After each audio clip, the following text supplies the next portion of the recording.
TNA is moving its taping schedule from every other Tuesday night to every other Monday night. TNA will continue taping 2 episodes of Impact per taping, with 1 taping occurring the night after each monthly pay-per-view. The new schedule allows wrestlers, crew, and management to stay in Orlando for 2 nights instead of 3 nights when they would previously have stayed in Orlando for a blank date on a Monday before the Tuesday taping. I wonder what they were doing that Monday. Yeah, it's one of those things where you're like, why were you doing it that way? That's really dumb. Because, like, I guess they're not taking bookings in the area unless, like, FIP. Maybe it was like legitimately a rare instance of a company being like, let's give them a day off between the pay-per-view and the taping, just so, like, after they killed themselves, they don't have to come straight out and do 2 impacts. Because let's be real, these aren't, like, easy pay-per-views on these people's bodies for the most part. They go crazy. Yeah, they are working very hard for the most part. So but then also they have 4-minute matches on TV, so...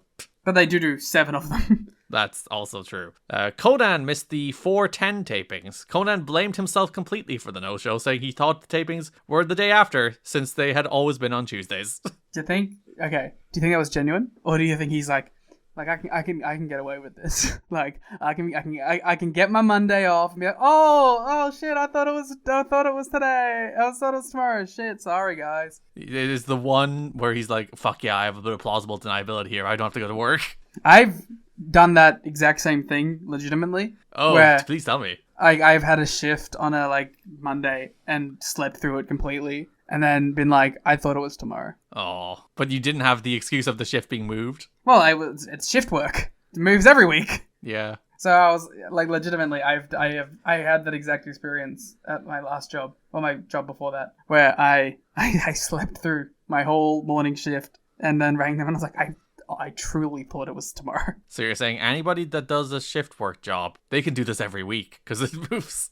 Well, every week you'll get fired, but like if you really need a day off, like you really need it, and if you're casual and you don't have sick days, just, I thought it was tomorrow, I'm so sorry. That meant no new angles for his arm wrestling in a cage deal with Bob Armstrong for Lockdown. Bullshit. Plus, he missed his role as Spanish announcer for a couple of weeks as well. I wonder if they replaced him or if they just had the other guy call it. I'd say they probably just had the other guy call it. But yeah, that's the reason there was no build for the last couple of weeks of the arm wrestling match. Oh, so that's why they added the stip on the pay-per-view as well. I assume that stip would have been added on TV, but Conan missed TV. So that's the reason they added it at the last second of the pay-per-view. They added it in the promo, yeah. The company's first ever house show, and this came with no television hype on the national show, just promotion from the ICP in the Detroit market, drew 3,700 fans with 3,410 paid on March 17th. Film that! What are you doing? That's a fucking great number. Just film it! That is, as we stand, the most attended show in the history of this company. They said that in the, hype package? Yeah, they did show it on TV. Film that! Make it a pay-per-view! Sure, you're not going to sell everything, but it's going to look good. Yeah, why? It is the thing. It's like, I get that taking this production on the road costs money, and they don't want to spend money. But if you put this show in front of 3,000 fans instead of 900, it would be night and day. Yeah. The whole thing, the hand-wringing, I think they're identifying as TNA feels small. I think that's what everyone is kind of hitting on at this point. It's just like, you watch TNA in the soundstage compared to WWE in an arena, and TNA looks like the secondary product, no matter what they do. But you put this thing in front of nearly 4,000 fans? Different story. I mean, that's really what they should be doing for pay-per-views at this point. Yeah. Just doing pay-per-views on the road. Especially something like Sting's debut. That is an attraction that will draw a paying audience. You would have gotten probably 4,000 or 5,000 fans minimum for Sting's return to wrestling. And you just stuck it in Orlando in front of 900. Yeah. I don't know, it just makes... At this point, you could be doing your TV taped, and then... I guess, that could be a thing of the schedule that we've been talking about.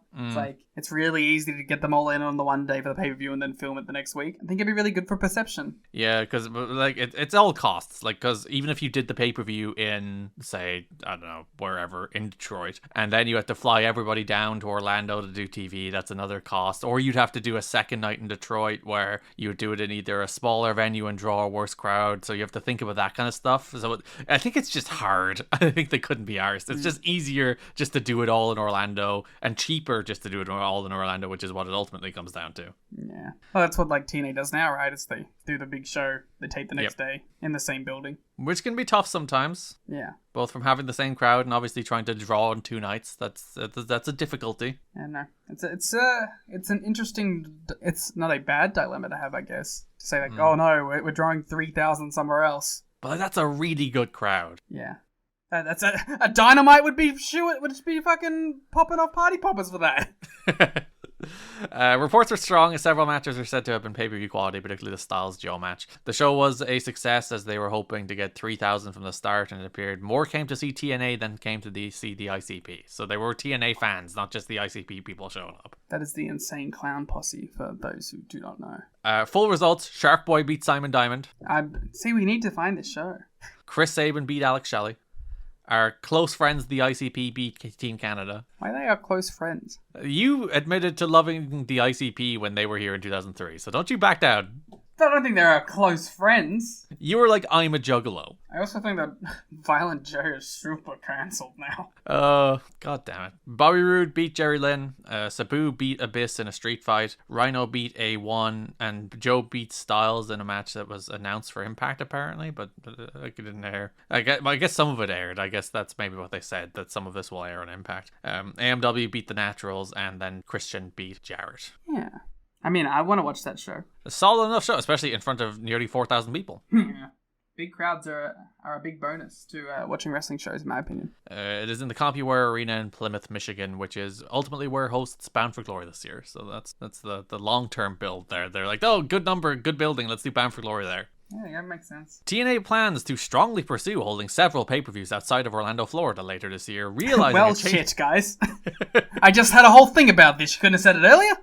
Realizing a change of scenery would be good for the reputation of the company, the feel of the pay-per-view telecast itself, and bringing a live gate, something they don't get in Orlando. Nashville, Tennessee is not considered a top contender, since the feeling is they should concentrate on the East Coast, where population is so dense fans could travel from all over the region to sell out the show. I mean, listen, I just talked about it. Yeah, you have to wait until October, though. And even then, they only do 3 a year until 2008, when they start, like, branching out even more. Yeah.